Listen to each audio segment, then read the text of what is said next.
I pray that this video finds you in good health and spirit. My name is James Daniel Johnson, and they call me the Poetry Man. I was born and raised in Florence, South Carolina, and I've been living in the nation's capital since 2004. I'm about to recite some of my poems for you, and I'm sure that you will enjoy it. The name of this poem is She Said a Prayer for Me.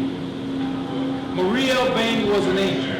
For me, she cared like no other. She named me when I was born. She was my second mother. She helped my mom raise me. She welcomed us into her home. As a child, she taught me the Bible and loved me like I was her own. However, I let her down. Many times I broke her heart. When I grew up, I went astray. My addiction to drugs tore us apart. And needless to say, she tried to help me. But like a fool, I chose to rebel. I continued in my insanity, and life was a living hell. Much to my dismay, over and over for her I cried. While serving time in the penitentiary, I was informed that she had died. As well, I was abandoned by family and friends. With me, they could no longer cope. They said that I was a failure, and for me there was no hope. Yet today I'm back on the right track, and the reason is so evident to see. No doubt before she died, my godmother said a prayer. The title of this poem is called Respect the Dream, and I wrote this as a memorial to Dr. King. In our struggle for civil rights, there were many who did great things, but the one who now comes to mind is Dr. Martin Luther King. He was the leader of our cause, the head spokesman indeed. He led the fight with peace, and for love he'd always plead. His message was universal. It was heard worldwide. He touched the hearts of many. This truth can't be denied. However, there were those who for him had hatred and strife. Eventually, he was murdered. For our equality, he lost his life. And although he knew this would likely happen, in the crusade he remained brave. But if he could see some things we now do, I believe he turned over in his grave.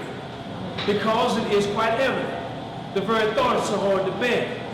There are many African Americans who for King's dream don't seem to care. For the right to vote and a better education, so many of us often abuse. Opportunities we were once deprived, although available we won't use. Instead, we make excuses, and for our failures others blame. But in reality, we're at fault, a sad fact as well as a shame. If we are to really honor King's memory, let us progress and be redeemed. And this we can do in unison, if ever we learn to respect the dream. The name of this poem is called A Dream I'll Never Forget. Last night I had a dream. Me and God had a talk. He told me to get out of bed. We're going for a walk. I said, but God, I'm tired. Until morning can't wait. But he said, I'm afraid not, because tonight may decide your fate. So reluctantly I agreed. Then he took me by the hand, and without any further ado, our journey began. When we reached our destination, I couldn't believe my eyes, but my ears confirmed the scene when I heard the screams and cries. There were men and women from every race, color, and creed, but this they all had in common, for mercy did they plead.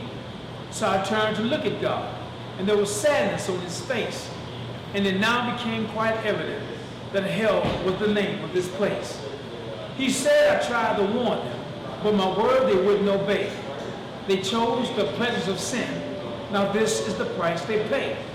I said, but God, they're begging for relief from this torment and abuse. However, he simply replied, I will hear no excuse. Then he asked me if he had made his point. I said, yes, God, I understand. And without saying another word, he let go of my hand. Then suddenly I awoke. I was safe and sound in my bed, but I remember all that I saw and everything that was said. So with you I share this dream, because it's something I can't conceal. The choice is yours to repent, but I'm warning you, hell is real.